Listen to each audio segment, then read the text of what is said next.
Hey Sarah, alright, so here is your past life spread. So what we're going to do is we're going to look at where you were, what you did with the majority of your time, an important day with the relationships and feelings involved, another important day, relationships and feelings, the death over here, and the lesson learned, and we'll get hints of time throughout, alright? So all I'm going to do is relay to you the images and impressions that are already coming through, and your job is going to be to try to make connections where you can, based off of your current life and what comes through here. And I'll try to help however I can, okay? So keep in mind there are a couple of ways you can be making connections, direct and opposite. Direct connections is when you can directly connect or resonate with what comes through, but an opposite connection is the kind of thing where our soul will come back and experience something like very different in order to expand. So for example, let's say someone drowns in a past life, they may come back and be very afraid of water or not want to go swimming or not like swimming or might not like the particular body of water in which they drowned, like that kind of thing. So just make connections where you can and be mindful of that. And also it's for you to connect and resonate with. Do not force anything. What you may not connect with, you want to tuck in the back of your mind for later time, because things tend to come up in the days, weeks, months, year later where it might connect and click later and you'll be like, oh, that's what she's talking about. All right. So you might want to grab a notebook and pen. A lot tends to come through and we're going to go ahead and start. All right. So something is coming through that I've never gotten before, which is kind of cool. What I'm hearing technically is silence, not the word silence, but silence. Could be the word silence if you can connect with that. But what this feels like, this silence, it could be that you may connect in the way in your current life where, okay, it could be a few things. One, it could be that you're in a place where it's like a void and you may not know where to go or what to do. Like just a void, translated more like as boredom, dullness, or lackluster happening in your life. So there's silence. This could be that you're lacking silence and that there's a lot going on around you, maybe in your daily routine, your job or relationship, family kind of thing. And this could be a message of you need to go and take some space.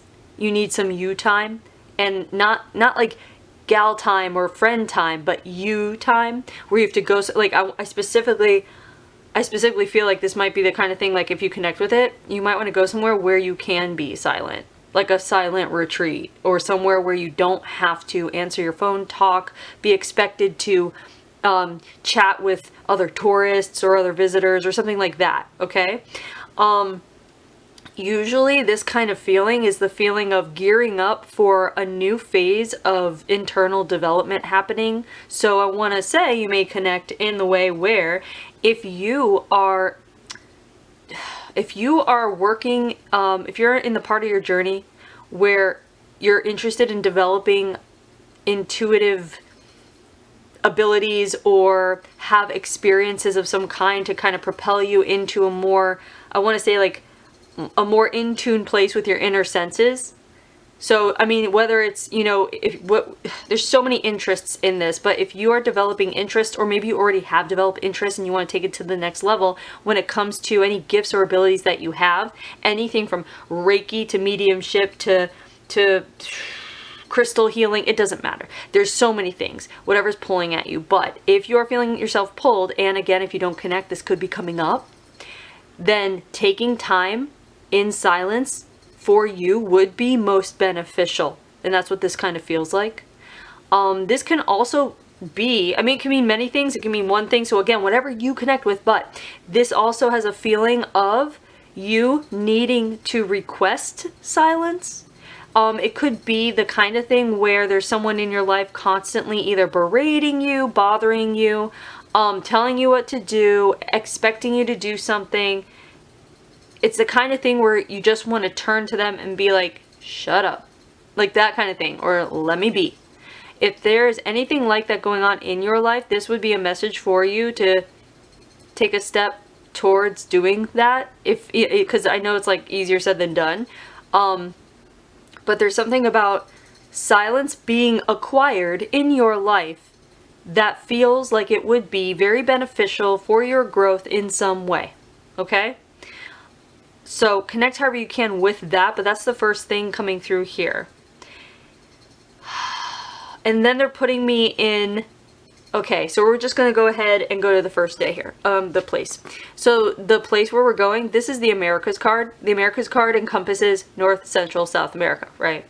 So it feels like we are being put in a place where there is forest, and there's something about your aspect here. It feels like we're looking at a male aspect going back and forth. So I'm just trying to place it because, hold on. It's kind of, so right now we're not going to either of the continents, you know, they're not like placing me exactly, but they're putting me in forest. So the forest in itself, that in itself could be something, I know I just repeated myself, sorry, but the forest could be something as far as a place where it could be that you were born into this life and that is your favorite natural landscape to be by, and that is comforting and like home and familiar to you. But other than that, this can also be showing itself so that this is the place where you want to go to in order to, like we were talking about silence, as like a silence retreat.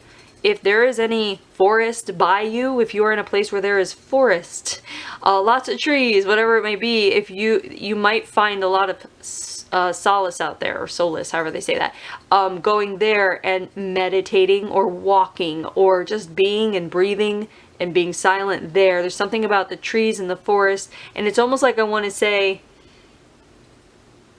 it has like, oh, okay, yeah. So it's like for grounding purposes. So if there's anything in your life that feels unsettled, unstable, or like an uncertainty or an indecisiveness, it's almost like a go to the woods and take a walk.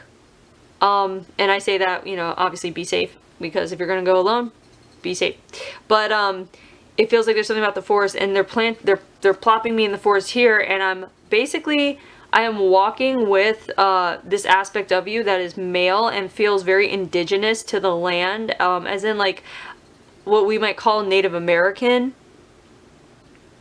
And I just had a Native American life, but this one's very different.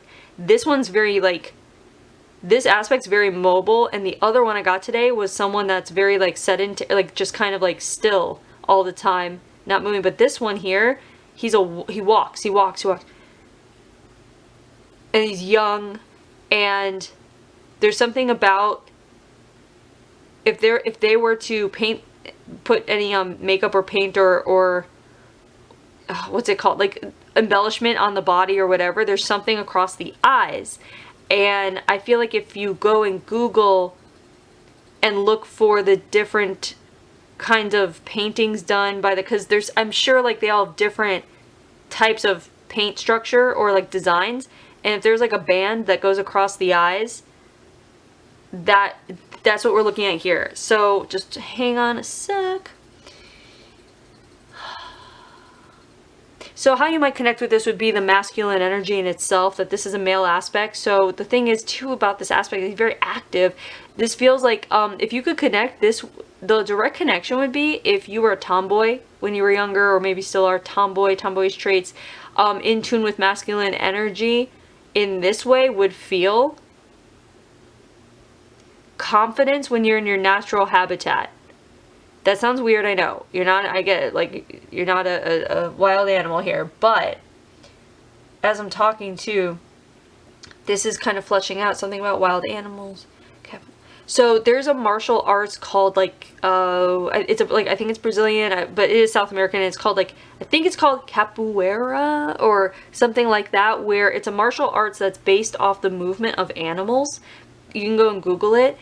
That might help us place where we are, because what I feel like if you Google that and see where it originated and when, that might give you a better picture of when and where we are, because as I'm talking, this feels like we're going south, like South America. It could possibly be what we consider to be Brazil or like the Amazon, but this is not modern. So that will give you a better time, I feel like, if you Google that. Okay, so you might connect with this in the way of if you've ever felt there's something about like, okay, it could be the martial arts thing. So it could be if you've ever wanted to take martial arts or have, and specifically look into this martial arts and see if that is intriguing to you, because things like this sometimes can come up. If you, like, for example, in your current life are like, I want to take a new hobby, or I want to start a health routine or a fitness routine or something physical in my life and mental and spiritual, everything that connects, I want to align.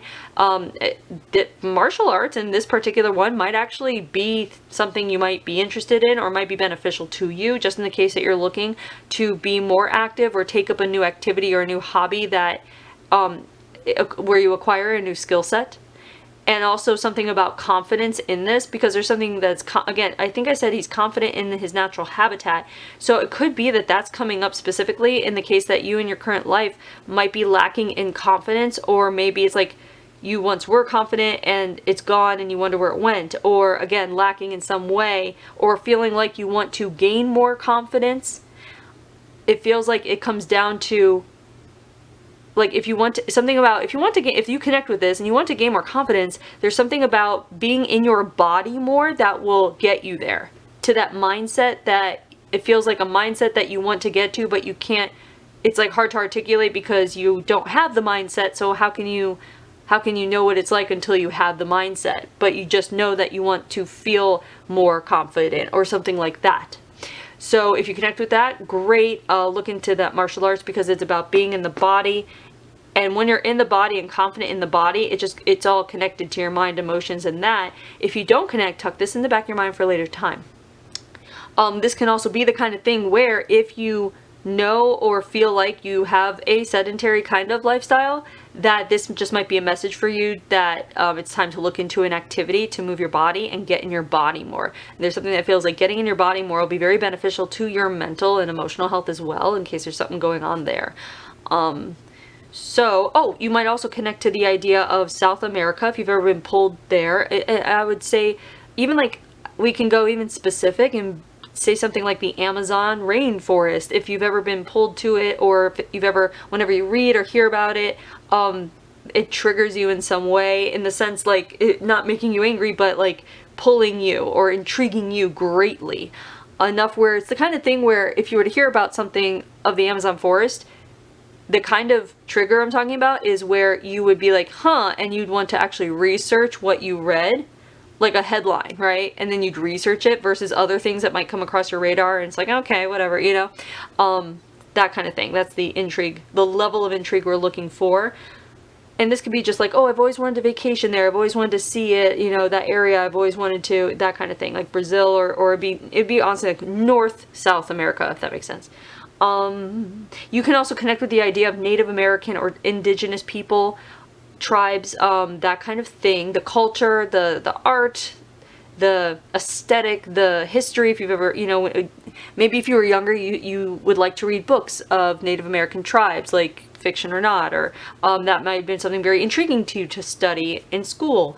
Or if you hear anything even nowadays about like what's happening with Native people or indigenous people and their land and mistreatment, that kind of thing, if you get triggered by that when you hear about that, any connection you have with the Native American culture, history, land, that kind of thing, that would be a connection here.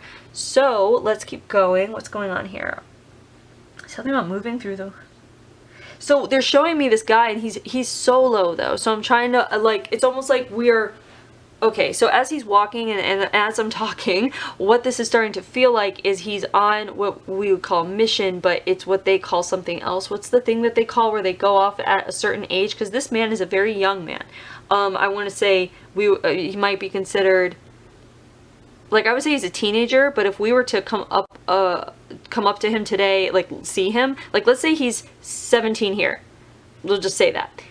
If we saw him, we would think he's much older because of the air that it's the confidence and the air of like knowingness that he carries with him, because this is someone, there's something about him that is, and his people, that are untouched by external factors, right? So the only thing that matters is that he can accomplish the tasks that his responsibilities essentially, and fulfill the role that he has taken in his community. And there's something about this or his people or him, where there's no comparison with other people. There's no competition or comparison. That's like off of that's not even a reality. It's almost like not even a concept. So why this could be coming up is in your current life, if you find that you compare yourself to other people often, or if you, not competition, but it's about the comparison thing, and then the kind of thing where if you judge yourself, what are you judging yourself against? And if you look outside, is it like outside of yourself, is it someone you know or even the media that you're comparing yourself with that's putting pressure on you? So do a check-in with yourself. If you connect with this, do a check-in with yourself and see where you're feeling pressure, like where you're putting pressure on yourself and where you are comparing yourself or not feeling adequate enough. Because when you're like, oh, I don't feel adequate enough in this, well, then you have to ask the question, adequate enough compared to what? You know what I mean? Because everyone moves at their own pace. So in the case that you are judging yourself, feeling pressured, feeling inadequate, this would be coming up as a message for you that there is a part of your soul here that knows no comparison and only focuses on what is going on within himself.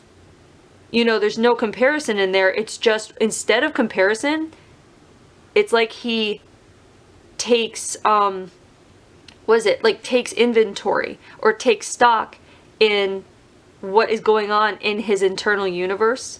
It's like mindfulness of his internal universe, so to speak, like, you know, your interior, your emotions, your mentality, spirituality, all that. But it's not to compare or judge. It's to evaluate and analyze where he should be putting more focus or less focus, or it's keeping the equilibrium within himself, but it's not done through judging himself or comparing. It's done very intuitively, and I feel like this is being shown to you just in the case that you are or do judge yourself or allow external influences to make you compare yourself to some kind of external comparison target of some kind. And if that's the case, and be honest with yourself with this kind of thing, because this stuff can feel so natural to us, how we're raised and everything, that we might be like, oh no, but it's like, just that's where you have to see what has been programmed in you, kind of thing. So look and see where you might be judging yourself, or particularly judging yourself or feeling pressured in the context of comparing yourself and not being good enough in some ways, or not meeting a certain goal compared to so-and-so or XYZ. This is a message for you to your best ability, to stop that, to do your best to be aware of when it's happening so that you can put a stop to it. Because I feel like that is a limitation or a hindrance in your growth journey. And if you become aware of it, it helps with the growth journey. And it's almost like it's not even about eliminating it, it's about being aware of it, and that should be even taken as like a pat on the back step, because self-awareness is growth. So even being aware of this happening is a step in the right direction. And then it's the process you go through of learning not to judge yourself, or learning to be kinder to yourself. Or if you find yourself judging yourself, to not judge yourself for judging yourself. I know that sounds redundant or whatever, but it's not. There's a concept there. It's important too. And it's also about concepts like that.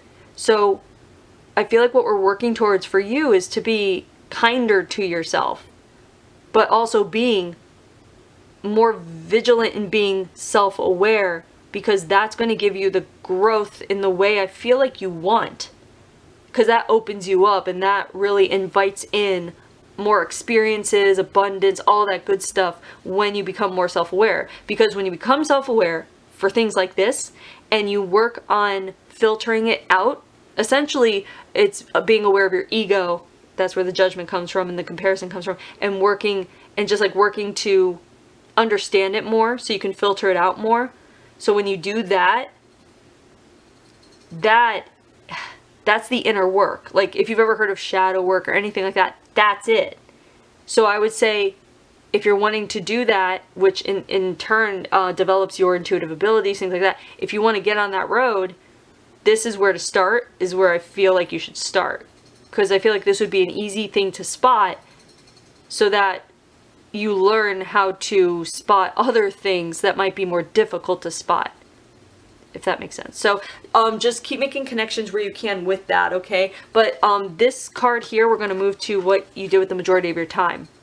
So this is the like Wanderer's card, but it doesn't feel like you're just wandering or meandering without purpose. This feels like you're part of a community that does move, but I feel like they don't move far from like their, like they have hot spots, it feels like. That's all it is. Like a hot, like maybe they move like once a year for half the year they go here and the other half they go here. Or like that kind of thing. So it's not like a lot of movement. Where like, for example, another reading I did, they moved with every season, you know, that kind of thing. This just moves like, this just feels like it's like one here, one here. There's a feeling of moving, having to do with wanting to avoid, I want to say possibly another tribe or something where they come in and so they avoid them by moving. So there's that.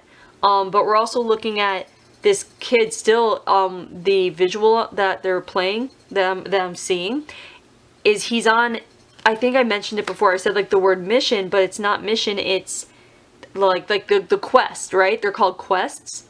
It feels like he's on his quest, like to come back, and I think that's like their, you know, become an adult kind of thing, like a ceremony or you know, like that kind of thing. So they're showing me him. They're showing me him out there, very capable. There's also this feeling of, okay, this aspect is very grounded, and there's something very serious about him.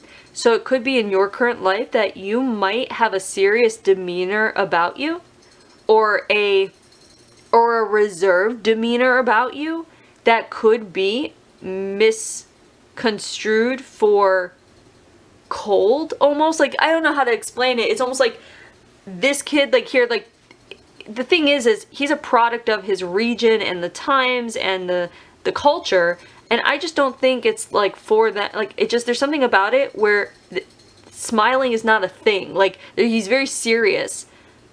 So the thing is so we're looking at product of the, so it might not be a serious demeanor for you. It could be, that could be a connection.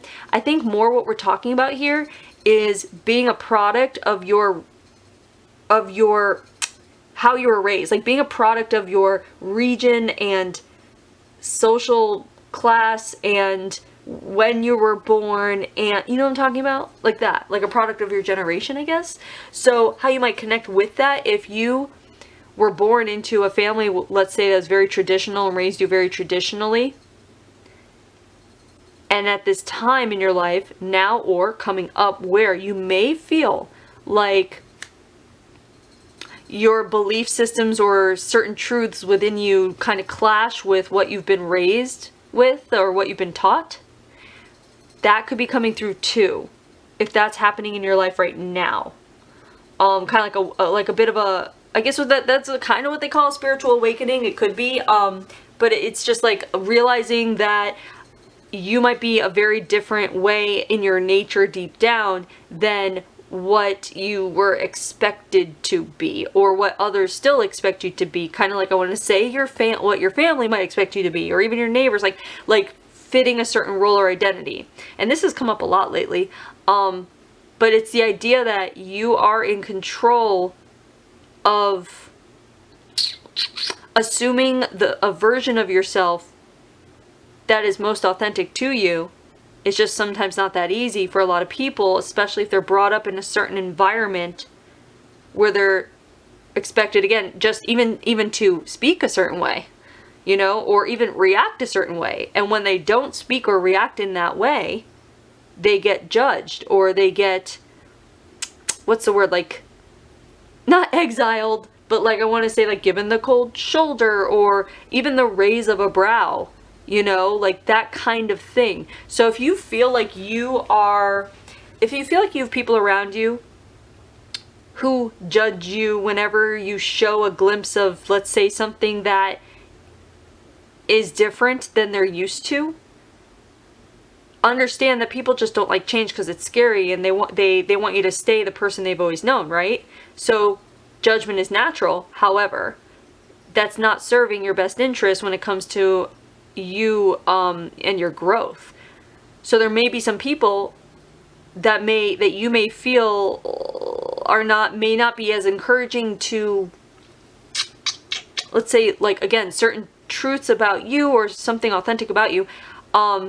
There may be people who try to dissuade that or discourage that, even if they're joking. Like they might even just crack a joke, but it'll be kind of to keep you in line in a way, is what this feels like. I don't know. But if anyone's coming to mind when I say that, if there's anyone that comes to your mind right now, trust that that's your higher self or intuition bringing through that person to show you who we're talking about. And if not, that's fine. Just tuck it in the back of your mind for a later time. Things connect later, as well as this whole concept. If this is not going on now, you want to tuck it in the back of your mind for a later time. But if you do connect with this, then we're talking about you setting boundaries with certain people, as in cutting off access or limiting access that certain people have to you that could, what's the word, get you off track of your path. Because you want to be with people who are encouraging of your expression, who are encouraging of your growth, who are open to you changing, whatever it may be. But this can also just be the very basic start of you looking at yourself and seeing if there is anything about you that you are restricting in your expression in the first place.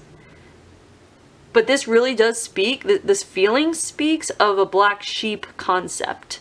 And if not, that's fine. That's totally fine. But just connect where you can, okay? So the Wanderer card, too, could imply that you might like to travel. You might like to... it's not that... yeah, I mean, you might like to travel, but this is specifically like navigating on land. There's something... Okay, the words navigating on land.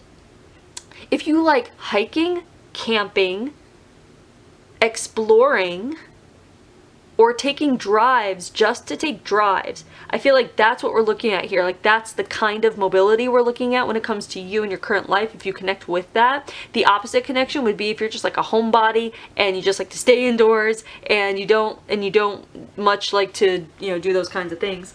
But this is someone that, like, there's something about like just being on the land and with the land, connected with the land. This could be that you have a deep connection with the land, which you would, because based on this soul here, this aspect, you do already, even if you don't feel it, but maybe you already know and you already feel it.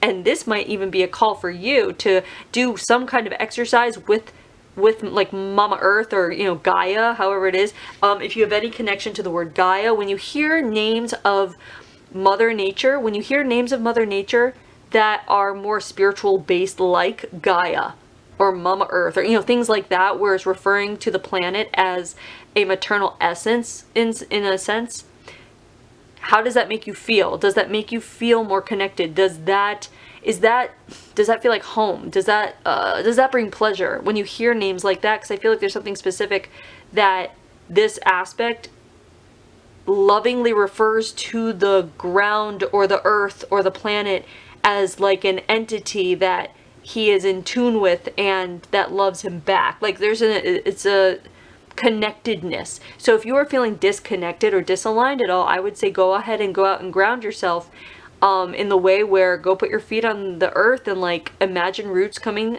down like through like your legs turning into roots, planting yourself in the earth and reaching towards the core and connecting with the core, and see what happens. Even calling for like Mother Earth to come through with and like just like greet Mother Earth and have a conversation and see what you have and trust the experience. I know that can sound a little out there, but doesn't hurt to try. This is like how it's a meditative experience, but it's a way to connect and ground. It feels like this aspect here is very connected to the earth. So let's see what else. Keep making connections where you can with this. One last thing about this, though, I do want to mention is the idea of the quest. So if you in your current life feel like you want to go on this, like literally, you might connect with, you might have always felt like you wanted to go on a quest / adventure. And so another word would be an adventure, like into the unknown, an exploration of sorts, like that kind of thing, that feel, you know, that kind of like on a mission kind of feel. If you've ever felt like you have wanted that before, or it's the kind of thing even when you were a kid, if you ever played in your imagination space, if you ever did that, like if you ever role played that you were on a quest, on a mission, like even in the woods, like getting more specific, you know, that kind of thing. Like, did you used to play that way? What else? The idea of a quest. Then this is also coming up with the idea that it's about the idea of creating your own quest or creating your own mission or adventure as a means to get you in a mindset that is more open to experiences. And by that I mean, if you approach life, like if you try this for like a day or a week, and this is only if you connect, if you're interested in this, if this intrigues you. But I feel like there's something here about a quest, a mission, and adventure. And so if you feel like, again, if you're bored, things are dull, limbo, or you want some spice in life or something like that, try for a day or a week to approach every day as though you are like on a, like you're on a mission, like a soul mission or a soul adventure. And it's in the way where you want to look for signs, right? So not reaching, but looking, just keeping your eyes open and seeing what the universe presents to you as a sign. And it could be in the form of like numbers, you know, like maybe a 555 or something like that. And like, let's say you're driving and you see those numbers and you take it as a sign where you feel pulled to make a right, the next right, like that kind of thing. Like just go on like a treasure hunt of sorts and let the treasure be the signs and synchronicities that present themselves to you, and be open to it, because sometimes like everyone's signs and symbols are different. So, you know, like one of the signs can be like your favorite childhood cartoon as a bumper sticker on a car, you know what I mean? So just be open to different things. But try that for a week and see if that does anything, because I feel like that's going to open up or unlock something in there having to do with your intuition and unraveling something that will reveal itself as far as like a next big step. But only if you connect, you know, only if you're looking for that next step, you know what I mean?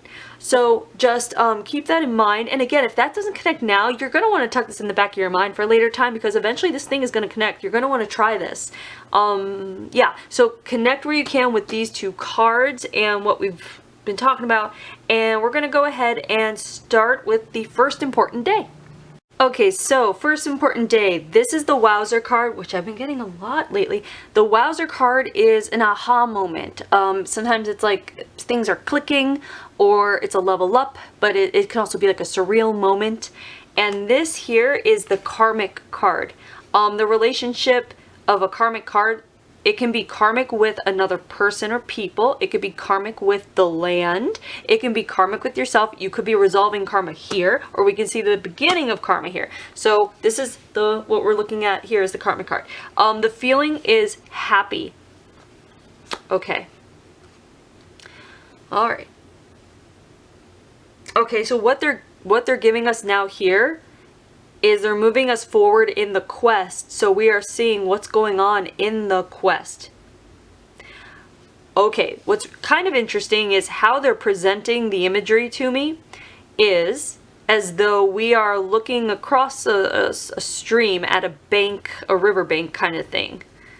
And we are seeing an animal there, and how it's being presented is, if you have ever seen the Harry Potter movies or read the books, it's the how everyone has an animal, a Patronus. And if you haven't seen it or read the books, go just Google Patronus.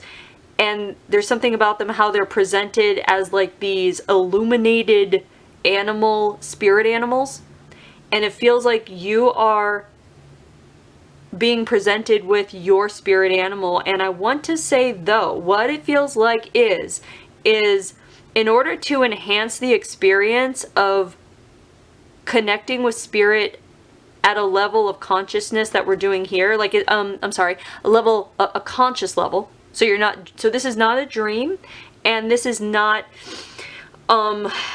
this is also not I want to say done without something that they would consider like a sacred substance, almost like a root, like eating a root or drinking something that creates, drinking or eating something that removes a wall of illusion in order to see spirit that's always there behind the wall, but our human mind only interprets the illusion of the wall rather than connecting with spirit. And whatever this guy is taking takes the wall down. But I also feel like it's not the kind of thing that they take often. It's like, it's, what's it called? Reserved for like sacred purpose. So it's almost like I want to say what we would consider a psychedelic kind of experience, but he's very grounded. So this is not like a party drug. This is like a psychedelic, a root-based psychedelic. Almost like, I guess, what's that term? It's like, I think, yeah, ayahuasca. I think it's called ayahuasca. But it might be that, but it might not. But it feels like there's something about, like, okay, if you are, you go on your quest and on day 3, it's time to take this thing and see what presents itself to you. And there's like, it feels like there's like a, kind of like a bunch of like possibilities that people in your community are aware of that may present itself. And it's about the vibe of the possibilities that presents itself. Like, let's say, you know, like, let's say there's 1,000 possible animals / creatures that can come forward as a spirit entity to help guide you or give you messages or whatever it might be, right? And of those 1,000, like, we could say like 600 of them are considered very like positive, and maybe a couple hundred are considered more negative, and maybe 100 are considered, I know I'm not doing the math right, maybe a couple hundred more are considered like very powerful and prestigious kind of thing, even though there's no comparison here either. So this is kind of an interesting concept here. It's just about, it's about placement in the community after one's quest. Okay, so just bear with me here. So I guess let's start connecting in some way. So this is the idea of the veil, the wall, the illusions. This feels like it'd be a message for you to look around you at what you might consider to be the illusions. And it's funny because as we're talking about illusions, there's a siren, you know, behind. If you can hear the, like, I think it's a police siren or something, so don't mind that. But it's funny, that's coming up right now, the illusions. And that's funny because a siren would indicate fear, and fear is a big illusion. I'm going to stop this for now until it passes so you don't get distracted. I take that as a validation and confirmation of what we're talking about here is for you to look at what in your life may be an illusion that you are allowing to limit yourself and not perceive things as they actually are. And the illusions can come in the form of limiting belief systems or things you've been taught. And again, it's going to feel, a lot of them are so natural to us, you know, especially like in the face of like, when it comes to fear-based things, you know, there are a lot of things that we don't have to react to with fear that we do react to with fear because we've been taught to react to them with fear. But if we were just, I guess, raised by, like, if we just raised ourselves, if that was even possible, and there was no influence to tell us what to fear and what not to fear, it's like we wouldn't be scared of like things like the dark, or scared, you know, like things like, I know that's a weird example, but like there's a lot of examples of things that we're afraid of that we don't need to be afraid of. We've just been taught to be afraid of, if that makes sense. So however you might connect with that, start to look at what is an illusion and start to decipher what are illusions and what are not. And it could be that you're already on this path and already moving through it and realizing certain things, but this would be coming up also not just as like good job if you're already doing it, but if you even if you're still doing it, to keep looking, because it feels like there is something there if you have not looked yet. If you're on this illusion thing and you realize certain things are illusions and you're getting through stuff, you're learning not to fear certain things, you're letting things go, you're redefining certain things like what happiness means to you, what love means to you, what success means to you, all these, you know, you do all the inner work and stuff, keep going, keep doing it. And it feels like there is something that you, like if you were to put your focus on that, I want to say now or anytime soon when you feel called to do so, that you're going to come across a really big illusion in your life. And this illusion is a perception or a perspective that you have about something or someone that is not true. Now here's the thing. It's in the way that it is holding you back. So it's not like you're casting aspersions upon someone that's not true. It's about you perceiving a situation or a person in a certain way that holds you back from either making a decision or choice to do something or go somewhere, or to think in a certain way or mindset that will open you up to possibilities. So however you might connect with that, just connect with that how you can. But if you're ready to, or you feel pulled to do some inner work, some shadow work, let that be one of your priorities, is to look at the illusions around you and see what presents itself or what you come across, and just sit with it and process it. Go at your own pace. But I feel like this can be very important for you in a way of redefining your reality to be more fulfilling or purposeful, or advancing in some way that I want to say you might be aware of that you want to go, if that makes sense. So just keep making connections to that idea as well.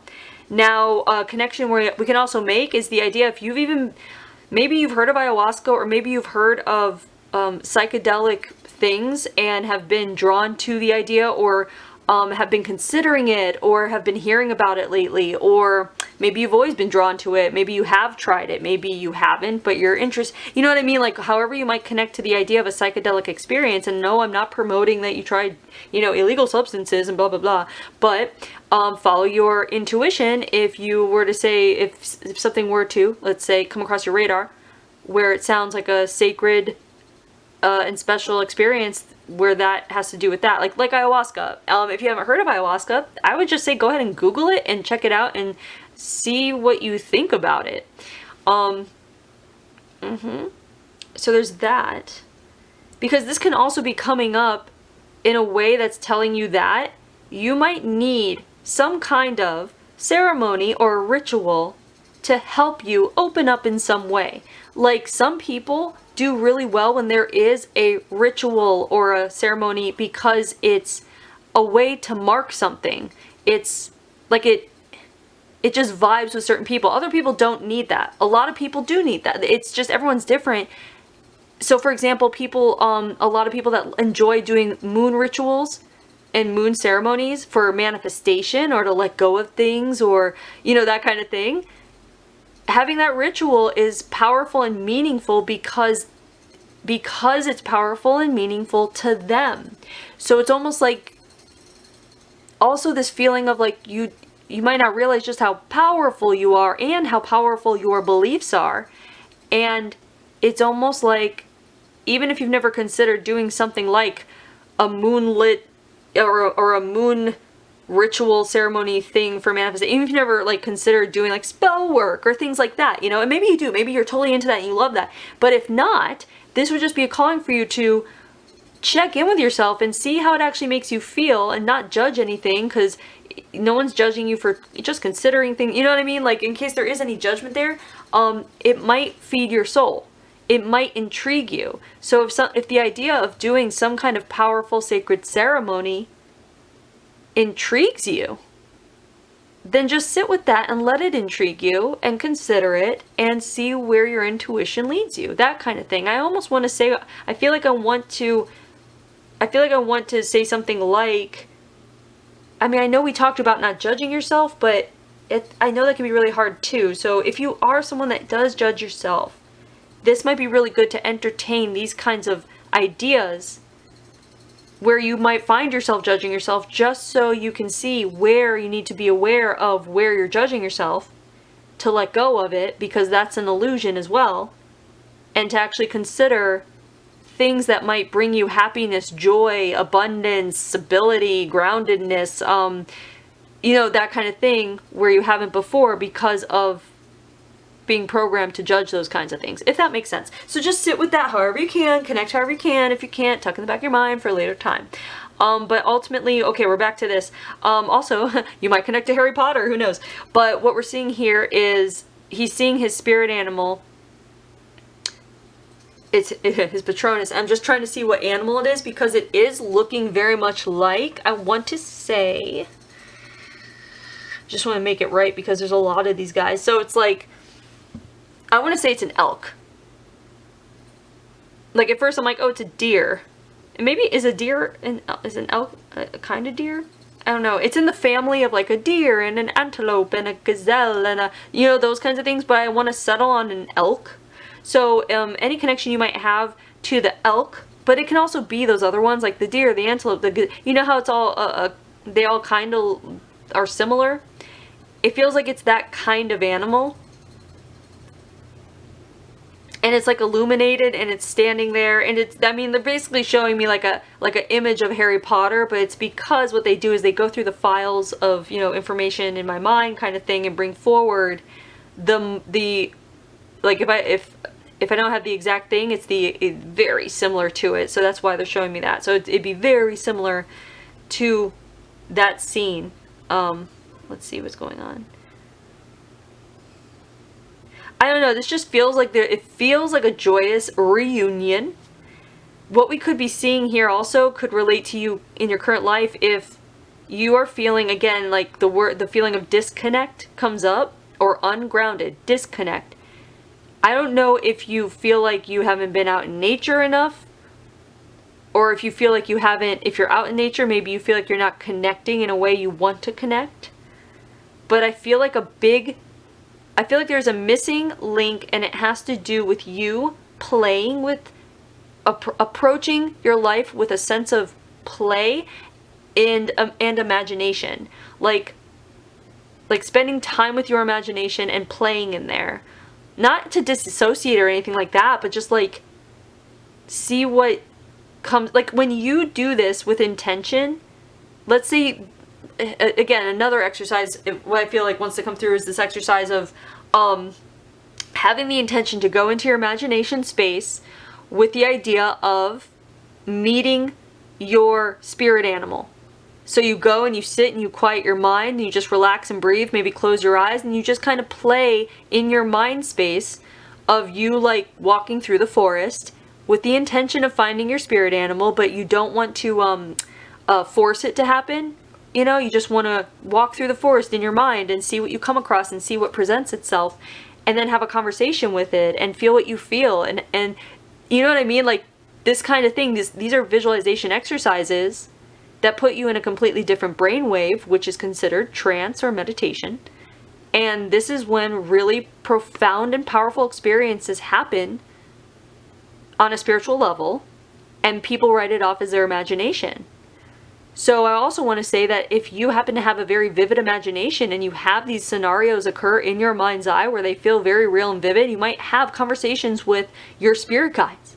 But then if you tend to write things off like that, like if you have these experiences and you don't write them down, or you don't take them seriously, or you write them off as imagination, not real kind of thing, this would just be a message for you to start to take them seriously, to start to write them down and document them in a way, like in a journal, where this is part of your life experience as much as going to the grocery store and back is part of your life experience. Really.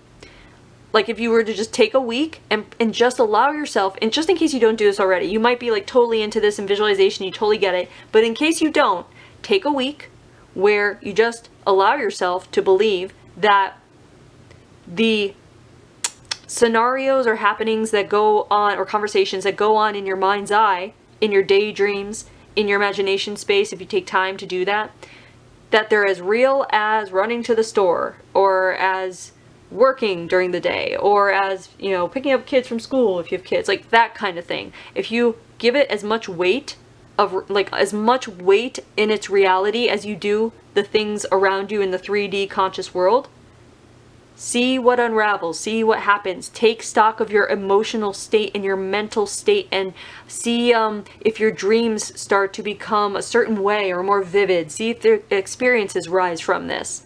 You might start seeing a ton of synchronicities. So just keep your eyes open, because it feels like we are looking at a reading for someone who wants to develop spiritually. And I don't get this all the time, even though I know, like, oh, people requesting past lives don't have, like, spiritual context, past life. It's like, no, they don't. Like, this is literally talking about you developing gifts and abilities and how to remove blocks so that you can get deeper into your subconscious. Like, this is not what I'm always talking about with these readings. So, just keep that in mind. And again, if you're not connecting now, I just tuck in the back of your mind, because this is going to be coming up, if not now. So just, yeah, take it with a grain of salt too, you know. But we're going to go ahead and move to the next important day. So keep making connections where you can here, but wait, I just feel like there's... Okay, the other thing is the idea of this feeling like a joyous reunion. The thing about this is I feel like what we're trying to get at with you is for you to have a sense of reunion with your deeper self, or your inner being, or your higher self, whatever you want to call it, your oversoul, whatever it is. If you have been wanting to, again, the idea of disconnect, wanting to feel connected, aligned, or in touch with a part of yourself that you may feel is missing, or has gone away, or hasn't been present in your either your life or your adult life kind of thing, I feel like everything we're talking about is here to bring a reunion into play with you and the deepest part of you. I feel like what we're talking about is actually, like, even if you've had a spiritual awakening already, even if you've had that and you feel like you've had that, and you know, you can even pinpoint the day, like this day, and I had an ego death, and even that, this feels like we're coming upon then another level of spiritual awakening. And if you haven't had what you've probably heard people say or call a spiritual awakening, that's what this is feeling like, is just some kind of spiritual awakening in a deep sense that will be like, or feel like, or we're moving towards the feeling of a reunion with yourself. So connect however you can with that. The karmic card, it feels like on this quest, by the way, I know I said we're going to the next important day, but I want to describe more of what's going on in this day really quick. It feels like the karmic card was for this aspect of this person to reunite or find or link up again with this spirit animal, because the spirit animal is feeling like it is another aspect of his soul, which means it's another aspect of your soul. And it feels like they made a pact to come together again and find each other again, so that they continue their lessons in life together from another time. So it feels like, which means, because it feels like, this is kind of like that movie Inception, we're going into a dream in a dream. It feels like we're looking at him having another life as a native or an indigenous person, possibly even part of the same tribe again, but before, where he worked with this spirit animal or this animal medicine kind of thing. So you want to look up elk medicine in shamanism, or, you know what I mean, like look up elk medicine, spirit animal elk kind of thing, and see if that pertains to what you're going through in your life, if that can be helpful in any way to utilize the energy of the elk. But it feels like they made a pact to work again together, and this is when their work reignites again. And I'm trying to see like if there's anything revealed about the work, but maybe that's coming up. Okay.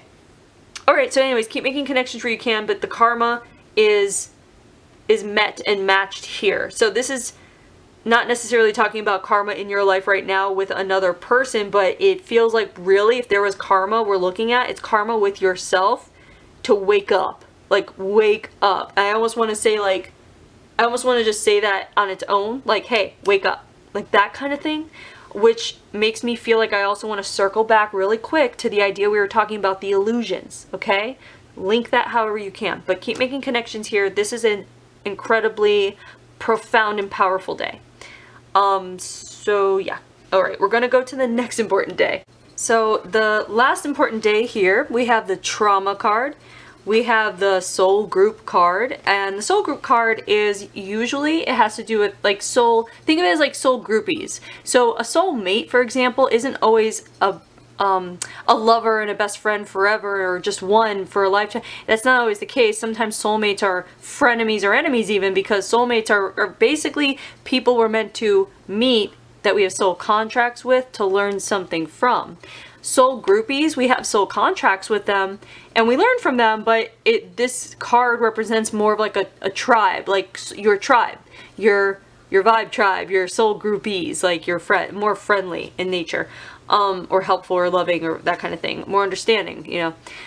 The feeling here is the confidence card. This is the I can do it card. So let's see what's happening.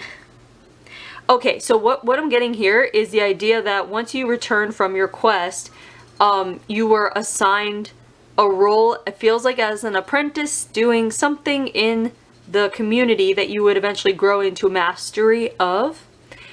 And so I feel like on this day here, we're looking at you in action of whatever that mastery is. And what to take away from here is, I'm waiting to see like what might come through about what it is that you've mastered, but it feels like the most important thing to take away from this is the idea that this aspect of you, whatever he's doing, he is immensely confident in it. He feels very sure-footed, very grounded, very like on top of it, no hesitation, and not just that, but like so much belief in himself. So this is not arrogance, this is confidence. So much belief in himself.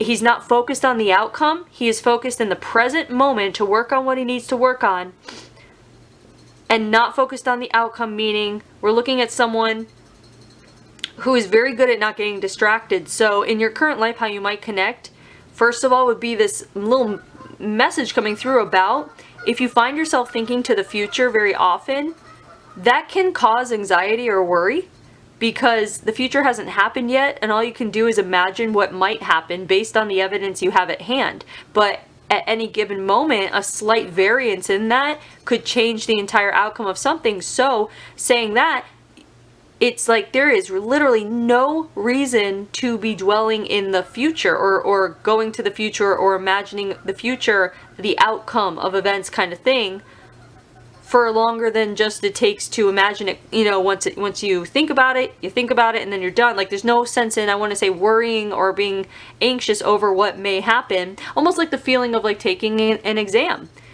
You can't, all you can do is be present, and you know, in the meantime you're studying, you're learning, and you have to trust that you have put in the time and the efforts in a way where the outcome, you don't even have to think about the outcome, because you'll be in the present moment of taking the exam and not anxious or worried about how it's going to end up. You see, so it's almost like we're looking at like a disciplined mind, and it has to do with staying in the present moment. So if you find that you do have any issues or trouble staying in the present moment, that it would probably be a good thing for you to look up techniques that you can use that work for you, that speak to you, that would keep you in the present moment. Some people focus on their breath, but a lot of people get distracted, you know, after a minute. So there are other techniques. A good technique is like if you like arts and crafts, or if you have a hobby or something that you love that you can just lose yourself in, you want to do that. You want to do things that you lose yourself in. Like the kind of thing where you get so immersed in it that, sorry, there's a dog in the background, that you get so immersed in it that if someone were to call your name, you might not hear them for a few times, because you are so zoned out and into what you are doing in the present moment. This can also be people who like to read books. You know, you lose yourself in the world of a book, that kind of thing. This would be a call for you to try doing that if you find yourself anxious about a future that is uncertain, that you can never know until it gets there, or if you find yourself even dwelling in the past too much. And that doesn't help at all, because all it does is invites the energy of the past into the present.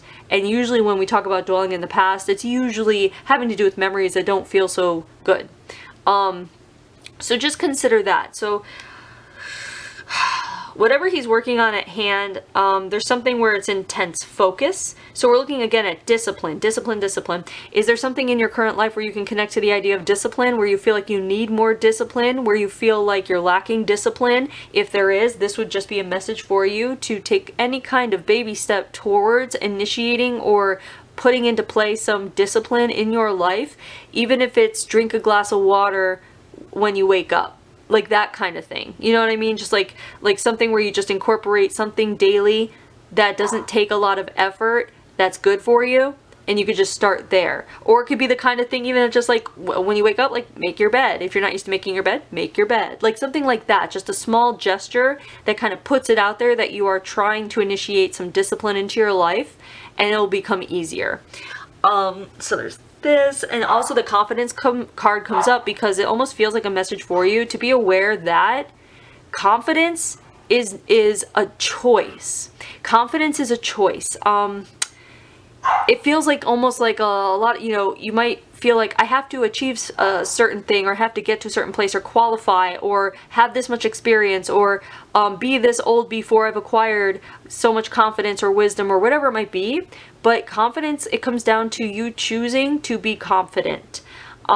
This is a discipline in the mind as well. So I just want to say that in case you need a boost of confidence, or you feel like you're lacking confidence in some area, you have to just make the choice that and step into the version of you that is confident. And a good way to start doing this, in case you connect and you want to do this, a good exercise is to imagine or visualize the version of you that has all of the confidence that you could possibly want in your daily life, in a situation, whatever it is, and visualize to the greatest extent that you can, as in how it might feel, the emotions that would run through, the thoughts that would come into your mind if you were the most confident version of yourself.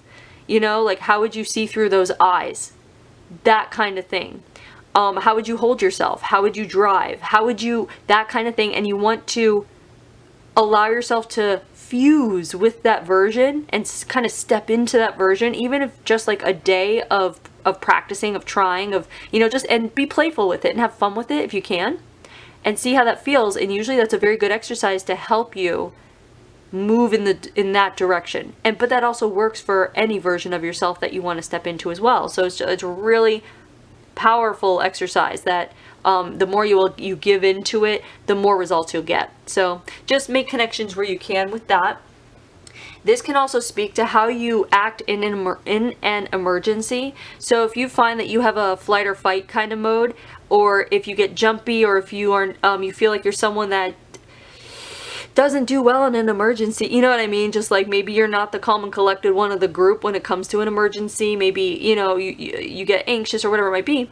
It's not a problem. No judgment. Judgment is just that this person here is calm, collected, grounded, confident, assured, and it feels again like it's because he has a discipline in the mind where he doesn't allow it to wander into an uncertain future. And I feel like that might be helpful in the case that you connect with being anxious during an emergency kind of thing, which is totally normal, of course. But if you notice, something going on that throws you off, don't let your thoughts, try not to let your thoughts escape to an uncertain outcome, because that will just get your head spinning in a spiral. Rather focus on the present moment. Even again, that's where the breath comes in, focusing on your breath. That can be very helpful. On the other hand, a direct connection would be if you are calm, cool, collected, grounded in an emergency. The person that people turn to because you can handle this. That's what this would indicate as a direct connection. So keep that in mind. The kind of work this feels like, it feels like there's something medicinal about it, or patchy uppy about it, in the sense where it's almost like I feel like he's sewing skin together after some kind of accident. So it could be that he's some kind of medicine person in the group, but it's not the kind of medicine man that you think of, or at least it doesn't feel like his focus is like finding herbs and making concoctions. It feels like it's more about like physical things, like stitching up people or putting bones back into place, or almost like, I want to say, a chiropractor, but with the ability to like do surgery. So you might connect in the way where, maybe you're a chiropractor, maybe you're a doctor, maybe you're a nurse, maybe you are in the medical field in some way, or hospitality field in some way. This could even be if you're really good at sewing, because he's patching someone up with like a needle. But yeah, so however you might connect to that kind of thing. Yeah. Okay. Yeah, I can't really pull any more connection from that, quite frankly, but connect how you can. And what you can't connect with, of course, just tuck in the back of your mind for a later time. But the soul group card I actually do want to talk about is, it just feels like we are focusing on his tribe and his people, and he plays a very profound role in keeping the community in a state of calm, because it feels like while he's working on whatever he's working on here, this person, he's also able to like soothe them with his energy, with his words, with his breathing. There's something about him that's just chill and zen. So you might evoke that kind of energy around you, where people might notice that, and you might wonder why people want to just be around you. That could be where you evoke the same energy. An opposite connection would be if you evoke a more chaotic energy, or a more the idea is a hummingbird coming through. So the opposite would be if you have hummingbird energy versus like I want to say like, what's this, like hippo energy, just like grounded, you know? So yeah, so anyway, however you can connect with that, but we're looking at your soul groupies being your tribe, the community that you're with, and you play a pivotal role. And I feel like here, this aspect affects more people, even like the entire tribe or community, more than he realizes. And you too in your current life might not realize the impact that you have had on people, or still have on people, and will have on people. It's almost like, make sure you're giving yourself credit for the energy that you bring to the table, and understand that you'll never know to the fullest extent how many people you have helped because of the butterfly effect. You just never know. So I don't know, sit with that, food for thought kind of thing. And this might also speak to the idea of how you feel about community as a whole. Are you someone, the direct connection would be if you are someone that came back into this life where you were born into a community, and you've stayed there and you enjoy the knowing your neighbor kind of thing, and walking into town kind of thing. I mean, even if you drive or whatever, but that kind of community where you feel like safe, like there's a perimeter and the people there are probably very similar, that kind of thing. Now the opposite connection would be if you came back in this life and you're independent, and you're somewhere where there's a lot of diversity, and you just might enjoy kind of moving around, or maybe you don't know your neighbors, you know what I mean? Like it's just that kind of concept of how you feel about community, and how like immersed you are in a community. Because this can also be the kind of thing where if you've ever like yearned for your community, you're like, where are my people? Like that kind of thing. It would come from here, having known who your people are, like to a great extent, like everyone's family kind of thing. So that might be a lifestyle that either you yearn for, or that you've created for yourself, again, because it feels, I want to say it feels like that would be the most, like, what am I trying to say, like peaceful to your soul, like more it would feel the most settling would be to have a community. That would be a direct connection.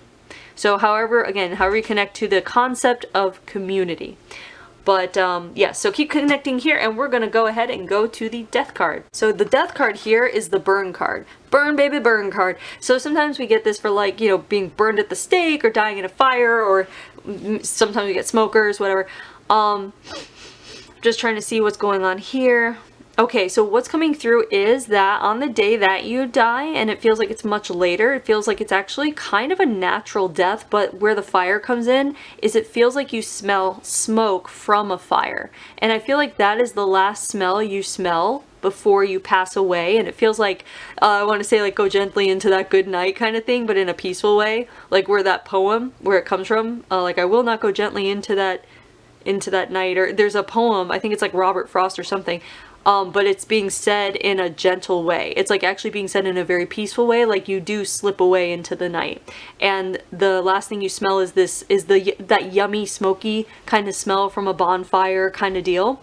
So it could be, by the way, in your current life, if you have a direct connection would be if you have, if one of your favorite smells is smoke from a bonfire, like that smoky smoke kind of smell, the yummy smoke kind of smell. If you enjoy that, if it brings you peace, if it brings you like comfort and like a gentle air kind of thing. But opposite connection would be if you if you just don't like it. But it would feel like more like you would like it, and any other connection would be neutral kind of thing. But this is a natural death, and that's really all it is. It is a nighttime death, however you might connect with that for whatever reason. But it's peaceful. So anyway, let's go ahead and go to the lesson card. So the lesson card here, this is the brain and the mind and the learning and the like logic card. And oftentimes we actually get this with scientists, but I feel like this is coming through because there is something here that is about fusing spirit with science. Because we're seeing like the reason why he went into like this kind of medicine type of thing had to do everything with him going on a psychedelic kind of like trip in a sense in his quest and speaking with spirit. And that's where he got it, like he was told what he was to do.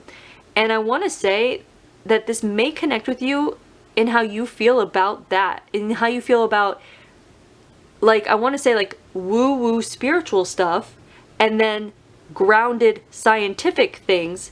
And it might be that you are very interested when you are able to connect them together and see how they work with each other. And if you haven't looked into that yet, or if that is not the case, then you might want to start doing research in regards to, let's say you're interested in certain spiritual practices. I would say that you would get more out of it if you go and research the practice with scientific like statistics and facts and information that will help you better understand that the spiritual stuff can be measured, or is like, it's grounded work.